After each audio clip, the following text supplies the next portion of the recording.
name is Roberto Martinez, aka Marty Boy, with Martinez392 YouTube channel. Today is a new podcast that I'm doing. I'm gonna try to do at least once per week. I'm gonna try to start next month, but I'm just figuring to give this a shot to see how well it does, where I read some articles that I picked out from online. I'll leave the article links down in the description below, so make sure you go check the description for that. Make sure you do that so you can figure out to actually read the full article. What I am reading right now, I'm only going to read a part of it. I'm not going to read the full article, but just so you guys understand the whole entire article that I'm currently reading. That's what I'll be doing once a week. I'm also trying to expand also the podcast, kind of. But right now, I think this is the best case scenario, so this is what I will be doing. Here we go with the first article. I have 1, 2, 3, 4, 5 articles that I will be addressing today in today's video. Let me turn off desktop audio. Good. Okay. Twitch launches subscriber-only streams, but for only creators who don't violate its rules. Twitch is giving its well-behaved streamers a chance to offer a new VIP-like feature to the most loyal viewers with subscriber-only streams. The feature does exactly what the name suggests. Any Twitch or partnered creator can choose to broadcast exclusively for moderators, VIPs, and subscribers. This comes at no additional cost to the subscribers beyond the $5 minimum monthly fee. They are paying to support the streamer. Fans who are not subscribed will be greeted with a preview of a broadcast before asked to be subscribed to the channel.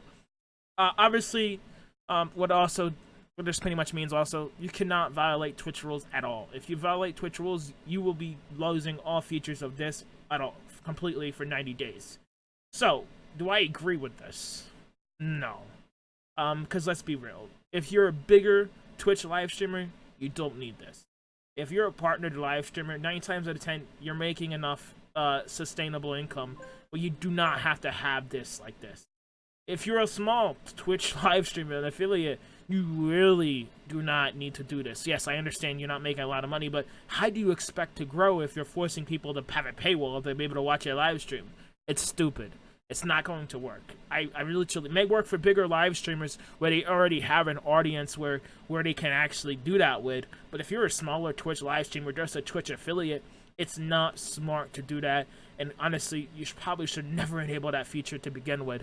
Let's go next.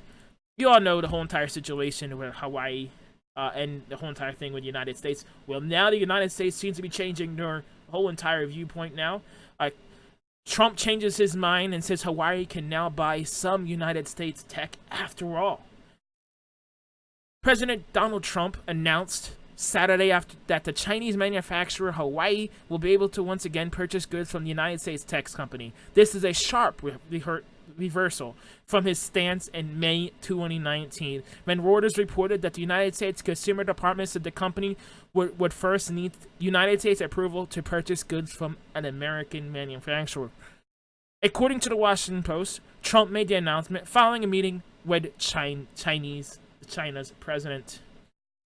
We had a very good meeting with China, and I would hope even better than expected, the Post quotes Trump as saying. It's not immediately clear what Trump had in fact agreed to. So we're not clear what kind of tech can Hawaii buy, but what we do know is this stance has extremely changed over the last couple of weeks, actually. And now the United States says Hawaii can purchase United States tech after all. Look, let's be honest. This would have hurt United States tech very, very well if this continued, and I think it hurts Hawaii if it did, and I think it would also hurt the United States.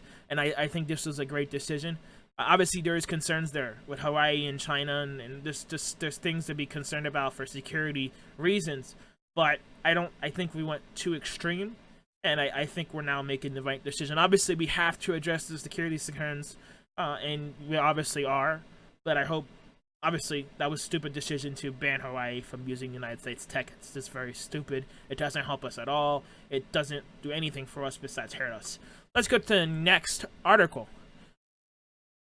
Apple's new Mac Pro will be assembled in China, not the US. Apple's new Mac Pro will be built in China, unlike the previous model that was assembled in a plant in Austin, Texas. since 2013, according to the Wall Street Journal.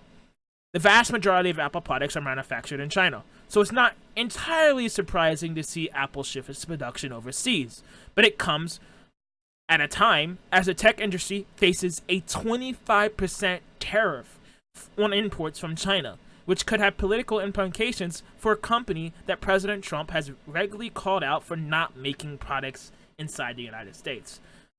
I really truly believe that it's very stupid, especially when you have this high quality product, right? Like the Mac Pro, right? It's expensive. You're going to make a lot of money regardless, right? Because you have this up cost. You're up costing it a lot. Why don't you just assemble it inside the United States? That's something I understand business part of it. You saving a lot of money by assembling it in China, but at the same time, it costs a little bit more to assemble inside the United States, and then you can pretty much have probably more people that buy it if you said, oh, made inside the United States. I really think I think it's very stupid to assemble something that expensive in China. But at the same time, that's my opinion. If I was a business person, would I assemble it in China? Probably, because there's the cost savings there. But also, if you're assembling it in Texas, there's not really a lot of regulations there. Very business friendly. Would love to have that built inside of Texas. Texas would love it. And you probably could have made a deal with them, because let's be real, that's what would happen if Apple really wanted to. So I just think maybe not the smartest decision on their part, but obviously, they're potentially probably move all the production at China, because they're already pretty much have everything in China. So it's not shocking at all. Google will now tell you how crowded your bus or train will likely be. Google's now collecting data on transit. Crowdness. So pretty much what they're doing is probably Google announced on Thursday that it's introducing a new transit crowdness predictions in its map app. So which I just pretty much figured that they're pretty much just using a bystander as a phone to figure out if it's crowded or not. Because you'll be able to tell if you're not moving or if it's not moving fast enough. Google's basing these details on past rides for months. Google has been asking for some people who use Google Maps to provide additional details about the level of crowdness.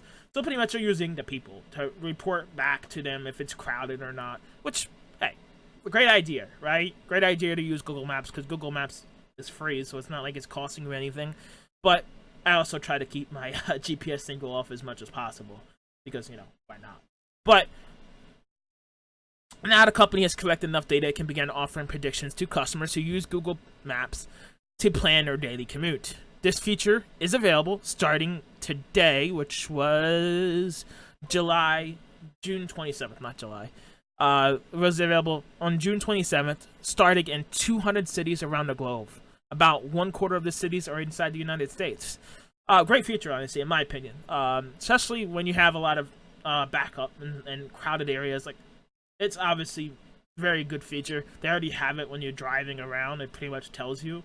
Obviously, I don't think Google does a great job at rerouting you sometimes. It's like, I remember one time I had Google Maps and I was driving and it rerouted me to a whole different location and the traffic was even worse. I'm like, what the heck?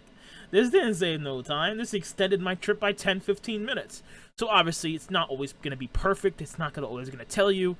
But obviously, it's a great thing to have. Obviously, sometimes it's going to work and sometimes it's not. And you just never know. But this is end of today's podcast. I thank you all for listening. If you guys like this podcast and want me to continue doing stuff like this, please make sure you hit the like button down below. Make sure if you haven't done so already, make sure you hit the subscribe button down below. Turn on the post notifications so you never miss another video. And also, if you guys can, go check out my best friend, Sofa7 on Twitch. Make sure you follow her on YouTube. I'm trying to get her to 100 followers on Twitch and 300 on YouTube. So make sure you guys go follow her right now. I will have the links down in the description below. Thank you all for watching. My name is Roberto Martinez, aka Marty Boy, and have a great day.